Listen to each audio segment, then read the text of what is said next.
جب مصر کی زمین پر ایک ایسا فرعون حکومت کر رہا تھا جو خود کو خدا کہلوانا پسند کرتا تھا۔ اس کے دربار میں سجدے ہوتے تھے، اس کے نام کے نعرے لگتے تھے اور اس کے حکم کے بغیر سانس لینا بھی جرم سمجھا جاتا تھا۔ بنی اسرائیل اس کے غلام تھے۔ ان پر ظلم اس حد تک تھا کہ ان کی سانسوں تک پر پہرے بٹھائے گئے تھے، ان کے مردوں کو ذلیل ترین کاموں پر لگایا گیا، کہ عورتوں کو زندہ رکھا گیا تاکہ وہ غلامی کا سلسلہ جاری رکھ سکیں، اور ان کے بچوں کے مستقبل کو تاریکی میں دھکیل دیا گیا۔ اسی فرعون نے ایک خواب دیکھا۔ خواب میں اس نے دیکھا کہ بیت المقدس کی طرف سے ایک آگ آئی اور اس نے مصر کے محلات کو جلا دیا، مگر بنی اسرائیل کے گھر محفوظ رہے۔ درباری گھبرا گئے، جادوگر بلائے گئے، کاہن جمع ہوئے، سب نے ایک ہی بات کہی، بنی اسرائیل میں ایک بچہ پیدا ہوگا جو تیری حکومت کا خاتمہ بنے گا۔ فرعون کے دل میں خوف اتر گیا، تخت لرزنے لگا۔ اس نے فوراً حکم دیا کہ بنی اسرائیل میں جو بھی لڑکا پیدا ہو اسے قتل کر دیا جائے۔ گلیوں میں سپاہی پھیل گئے، گھروں کی تلاشی ہونے لگی، ماؤں کی گودیں اجڑنے لگیں، بچے ماؤں کے سامنے ذبح کیے جانے لگے۔ فضا میں سسکیاں تھیں، دیواروں میں آہیں تھیں اور زمین پر معصوم خون بہہ رہا تھا۔ اسی ظلم کے دور میں بنی اسرائیل کے ایک گھر میں ایک بچہ پیدا ہوا۔ یہ حضرت موسیٰ علیہ السلام تھے۔ ماں نے بچے کو دیکھا تو دل کانپ گیا، یہ بچہ زندہ رہا تو مارا جائے گا۔ ماں نے بچے کو چھپایا، مگر کب تک؟ سپاہی قریب آ رہے تھے۔ اللہ نے اس ماں کے دل میں ایک عجیب سکون اتارا۔ وحی ہوئی کہ بچے کو صندوق میں رکھو اور دریا میں ڈال دو، ہم اسے تم تک واپس لوٹا دیں گے۔ ماں کے ہاتھ کانپ رہے تھے مگر دل مطمئن تھا۔ اس نے بچے کو بوسہ دیا، آنکھوں سے آنسو بہے اور بچے کو دریا کے حوالے کر دیا۔ دریا کی لہریں صندوق کو لے کر چل پڑے۔ یہ وہ لمحہ تھا جب ایک ماں نے اپنے رب پر مکمل بھروسہ کیا۔ صندوق بہتا بہتا فرعون کے محل کے قریب جا لگا۔ محل کی عورتوں نے دیکھا، صندوق نکالا گیا۔ جیسے ہی ڈھکن کھلا، ایک نورانی چہرہ نظر آیا۔ فرعون کی بیوی آسیہ نے بچے کو دیکھا تو دل پگھل گیا۔ اس نے کہا، یہ بچہ میرے اور تمہارے لیے آنکھوں کی ٹھنڈک ہے، اسے قتل نہ کرنا۔ فرعون مان گیا کیونکہ اللہ نے بچے کی محبت اس کے دل میں ڈال دی تھی۔ یوں جس بچے کو قتل کرنے کا حکم تھا وہی فرعون کے محل میں پلنے لگا۔ اللہ کا نظام دیکھو، موسیٰ علیہ السلام کسی عورت کا دودھ قبول نہیں کرتے تھے۔ فرعون کے محل میں پریشانی پھیل گئی۔ تب اللہ کے حکم موسیٰ علیہ السلام کی بہن وہاں پہنچی اور کہا کہ میں ایک ایسی عورت کو جانتی ہوں جو اس بچے کو دودھ پلا سکتی ہے۔ یوں موسیٰ علیہ السلام دوبارہ اپنی ماں کی گود میں پہنچ گئے، مگر اب عزت اور حفاظت کے ساتھ۔ وقت گزرتا گیا، موسیٰ علیہ السلام جوان ہوئے۔ ان کی شخصیت میں وقار تھا، آنکھوں میں غیرت تھی اور دل میں حق کا درد۔ ایک دن شہر میں داخل ہوئے تو دیکھا کہ ایک قبطی ایک بنی اسرائیلی پر ظلم کر رہا ہے۔ موسیٰ علیہ السلام کا خون کھول اٹھا۔ انہوں نے ایک مکہ مارا، قبطی مر گیا۔ یہ ایک نادانستہ قتل تھا۔ شہر میں شور مچ گیا، فرعون کے دربار میں بات پہنچ گئی۔ موسیٰ علیہ السلام کو قتل کرنے کا منصوبہ بننے لگا۔ ایک خیر خواہ نے آ کر خبر دی کہ جان بچاؤ اور شہر چھوڑ دو۔ موسیٰ علیہ السلام مدین کی طرف روانہ ہو گئے، اکیلے، بے سر و سامان، بھوکے پیاسے، مگر دل میں اللہ کا یقین۔ مدین پہنچ کر ایک تنوے پر دو لڑکیوں کو دیکھا جو کمزوری کی وجہ سے پانی نہیں بھر پا رہی تھیں۔ موسیٰ علیہ السلام نے ان کی مدد کی۔ یہ لڑکیاں حضرت شعیب علیہ السلام کی بیٹیاں تھیں۔ شعیب علیہ السلام نے موسیٰ علیہ السلام کو اپنے گھر بلایا، ان کی ایمانداری اور طاقت کو دیکھا اور اپنی بیٹی سے نکاح کر دیا۔ موسیٰ علیہ السلام کئی سال مدین میں رہے، پھر اللہ کا حکم ہوا کہ مصر واپس جاؤ۔ راستے میں کوہ طور پر آگ نظر آئی۔ وہاں اللہ نے موسیٰ علیہ السلام سے کلام فرمایا، نبوت عطا کی اور فرمایا کہ فرعون کے پاس جاؤ، وہ سرکش ہو چکا ہے۔ مدین کے پرسکون سال گزرنے کے بعد جب موسیٰ علیہ السلام اپنے اہل خانہ کے ساتھ مصر کی طرف روانہ ہوئے تو راستہ لمبا تھا، رات گہری تھی اور سردی بڑھتی جا رہی تھی۔ اسی سفر کے دوران کوہ طور کے دامن میں ایک روشنی نظر آئی۔ موسیٰ علیہ السلام نے اپنے گھر والوں سے کہا کہ تم یہاں ٹھہرو، شاید میں وہاں سے آگ لے آؤں یا راستے کا پتہ معلوم کر لوں۔ جیسے ہی وہ اس نور کے قریب پہنچے، وہ کوئی عام آگ نہ تھی، وہ رب العالمین کا نور تھا۔ اسی مقام پر اللہ تعالیٰ نے موسیٰ علیہ السلام سے کلام فرمایا، انہیں نبوت عطا کی اور ان کے دل میں وہ ذمہ داری ڈال دی جو پہاڑ اٹھانے کے برابر تھی۔ اللہ نے فرمایا کہ فرعون کے پاس جاؤ، وہ حد سے گزر چکا ہے، اسے حق کی دعوت دو۔ موسیٰ علیہ السلام کے دل میں ایک لمحے کے لیے انسانی کمزوری ابھری۔ انہوں نے عرض کیا کہ اے میرے رب، میری زبان میں لکنت ہے، میرا سینہ کھول دے اور میرے بھائی ہارون کو میرا مددگار بنا دے۔ اللہ نے دعا قبول فرمائی۔ یوں موسیٰ اور ہارون علیہ السلام حق کا پیغام لے کر اس ظالم دربار کی طرف روانہ ہوئے، جہاں سچ بولنا موت کے برابر تھا۔ جب یہ دونوں بھائی فرعون کے محل میں داخل ہوئے تو فضا میں تکبر، غرور اور طاقت کا نشہ پھیلا ہوا تھا۔ ستون سونے کے تھے، غلام قطاروں میں کھڑے تھے اور تخت پر بیٹھا وہ شخص خود کو رب کہلوانے پر فخر محسوس کرتا تھا۔ موسیٰ علیہ السلام نے پورے وقار کے ساتھ کہا کہ ہم رب العالمین کی طرف سے آئے ہیں، بنی اسرائیل کو ہمارے ساتھ جانے دو اور اللہ کی نافرمانی چھوڑ دو۔ فرعون ہنس پڑا۔ اس نے موسیٰ علیہ السلام کو پہچان لیا۔ وہی بچہ جو اس کے محل میں پلا تھا آج اس کے سامنے کھڑا اسے للکار رہا تھا۔ اس نے طنزیہ انداز میں کہا کہ کیا ہم نے تمہیں اپنے محل میں نہیں پالا؟ کیا تم نے قتل نہیں کیا تھا؟ موسیٰ علیہ السلام نے سچائی کے ساتھ جواب دیا کہ وہ ایک غلطی تھی اور میں اس وقت گمراہوں میں سے تھا، مگر اب میں اللہ کا رسول ہوں۔ فرعون کا غرور ٹوٹنے کے بجائے اور بڑھ گیا۔ اس نے اعلان کیا کہ اگر موسیٰ واقعی اللہ کے رسول ہیں تو کوئی نشانی دکھائیں۔ موسیٰ علیہ السلام نے اللہ کے حکم سے اپنی لاٹھی زمین پر ڈالی اور دیکھتے ہی دیکھتے وہ ایک عظیم اژدہا بن گئی۔ دربار میں شور مچ گیا۔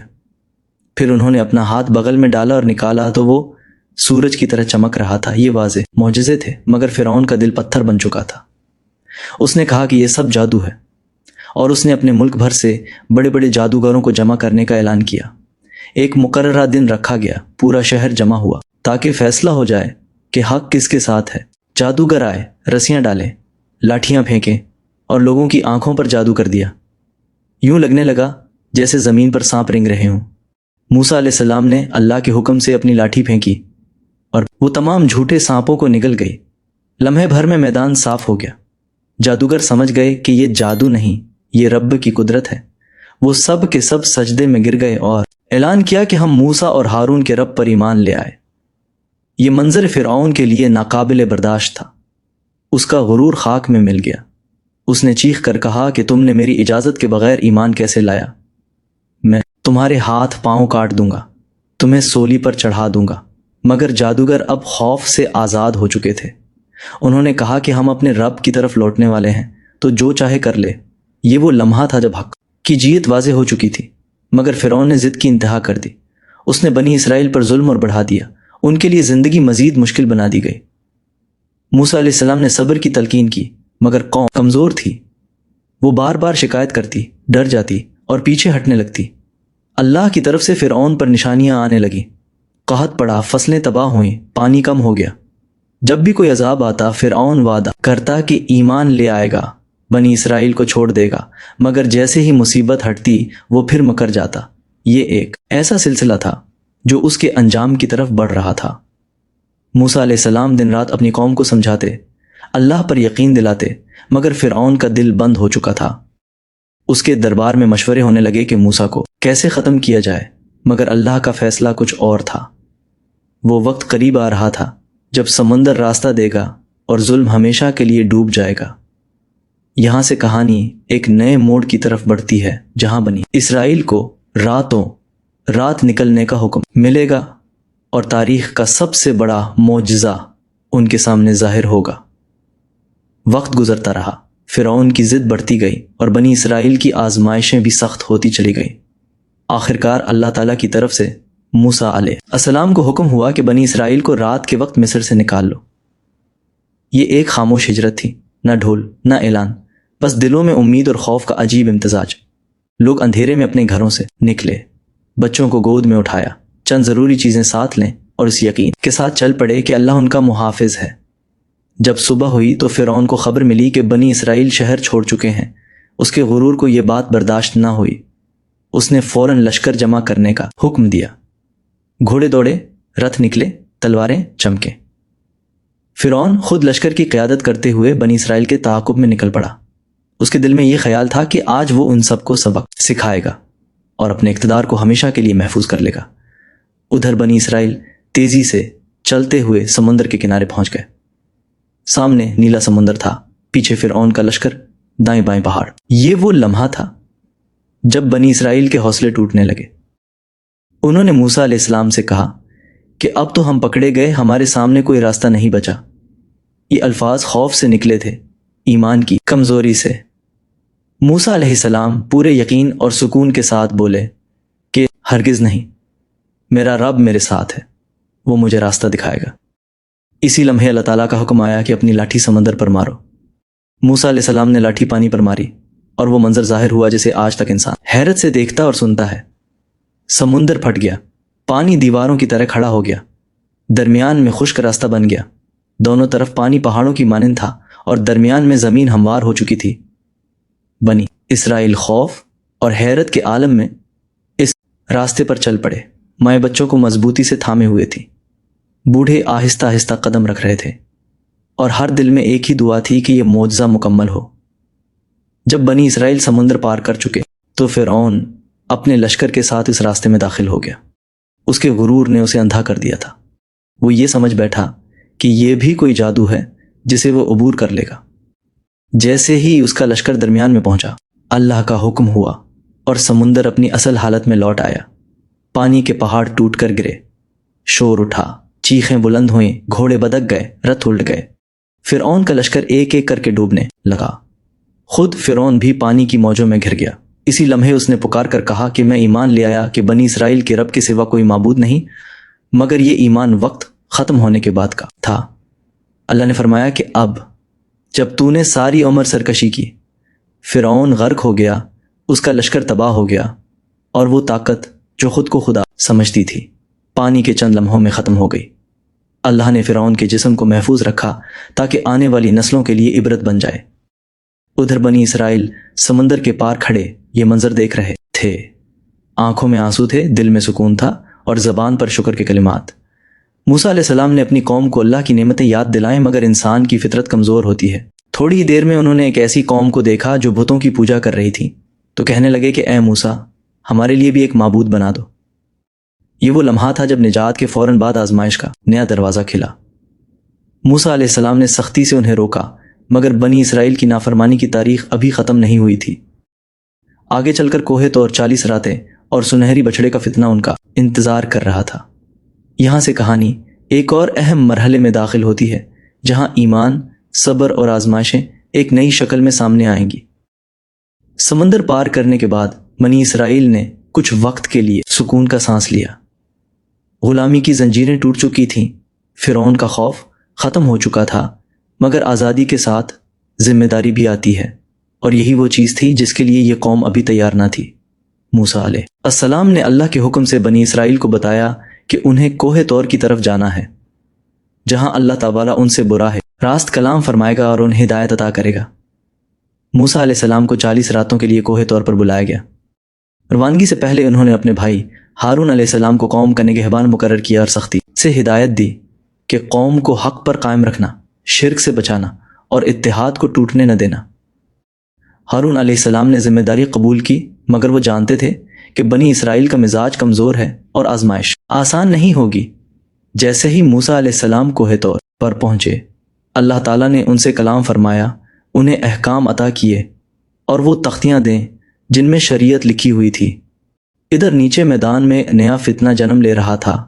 ایک شخص جسے سامری کہا جاتا تھا، اس قوم کے دلوں میں شکوک پیدا کرنا شروع کر دیے۔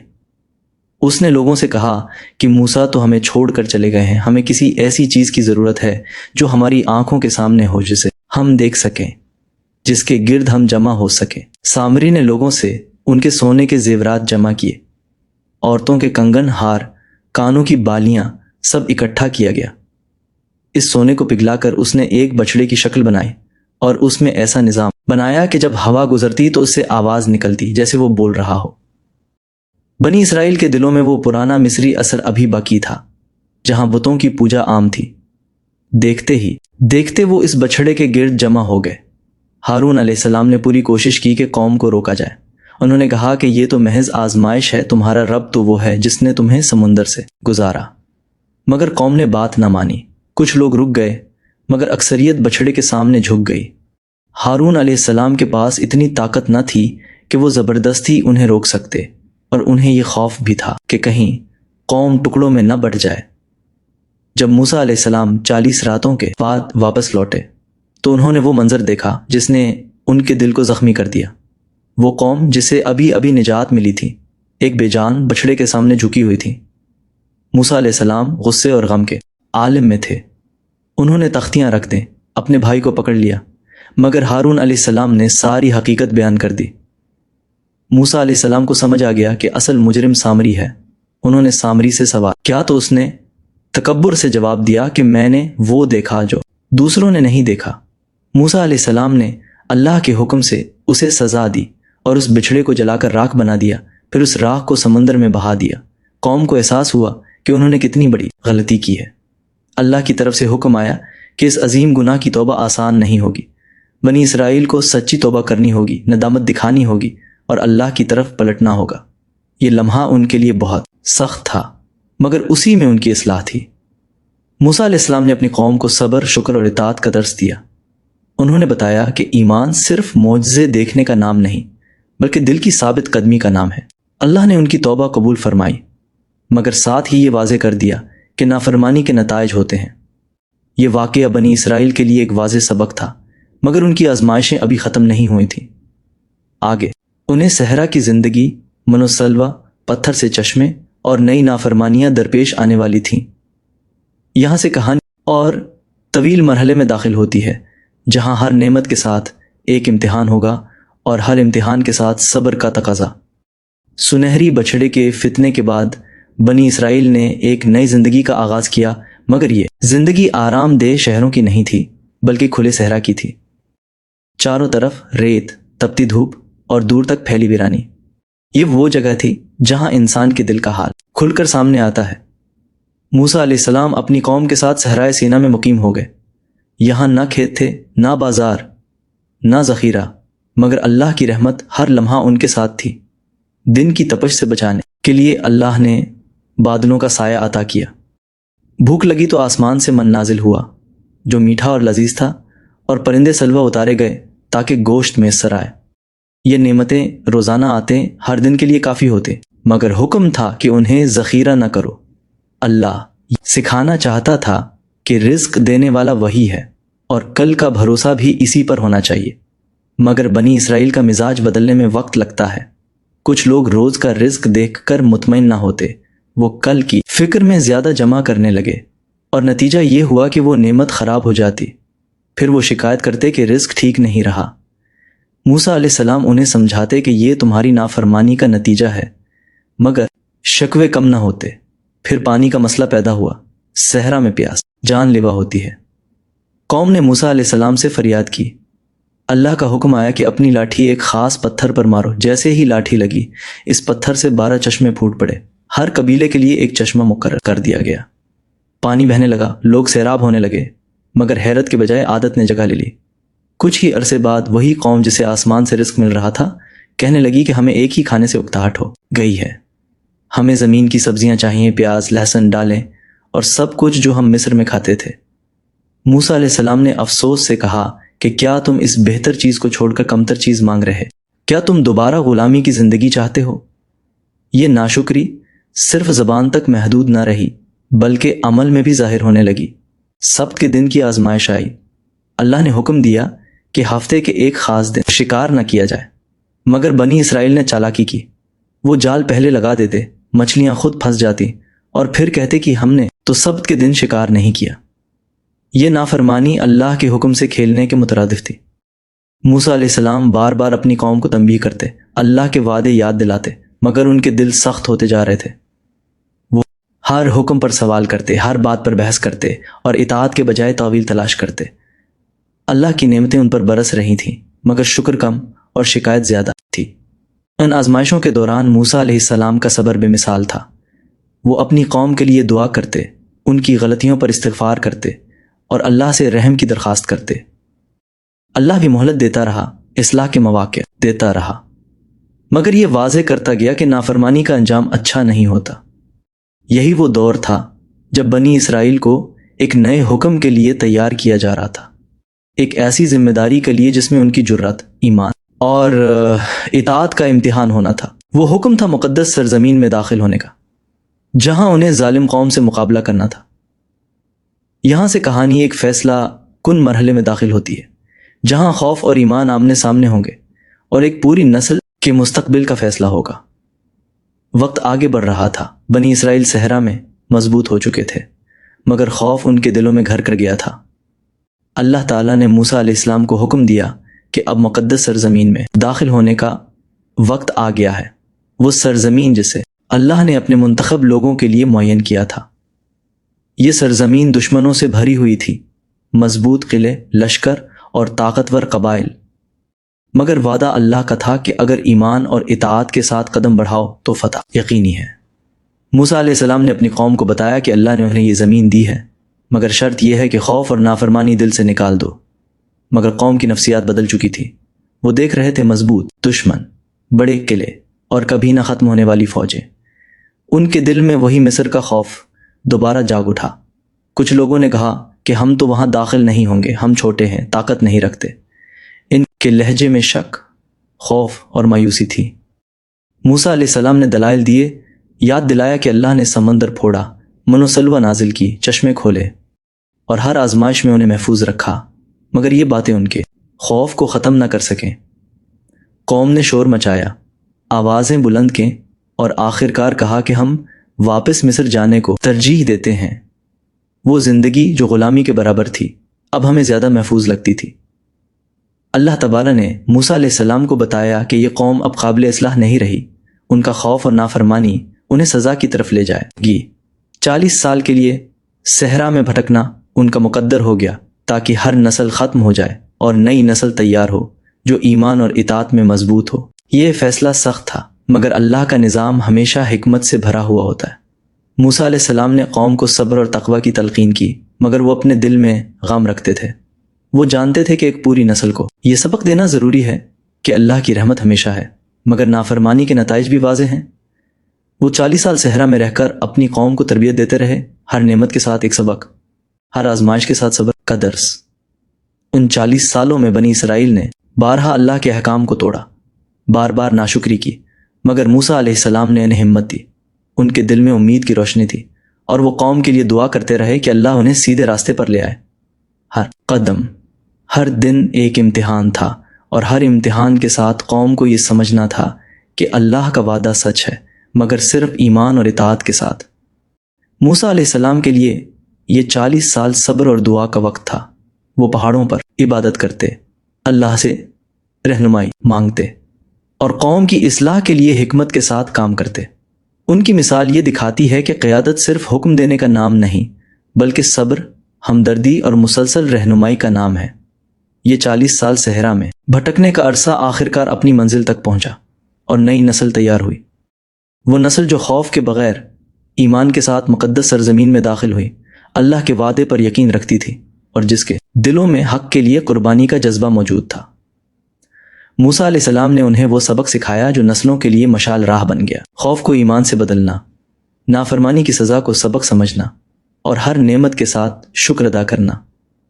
یہاں سے کہانی ایک عروج کے مرحلے میں داخل ہوتی ہے جہاں موسیٰ علیہ السلام کی زندگی کا اختتام قریب ہے اور ان کی قوم کی مکمل رہنمائی اپنے انجام کو پہنچنے والی ہے۔ اللہ کی رحمت، صبر اور ایمان کی یہ داستان انسانیت کے لیے آج بھی عبرت ہے۔ یہ سبق ہے کہ نافرمانی کے باوجود اصلاح کا راستہ ہمیشہ کھلا ہے، مگر امتحان کی شدت بڑھ جاتی ہے۔ 40 سال کی آزمائش کے بعد بنی اسرائیل کی نئی نسل تیار ہو چکی تھی۔ وہ خوف کو پیچھے چھوڑ چکی تھی، ایمان اور اطاعت ان کے دلوں میں مضبوط ہو گئی تھی، اور ہر قدم اللہ کے وعدے پر یقین کے ساتھ اٹھتا تھا۔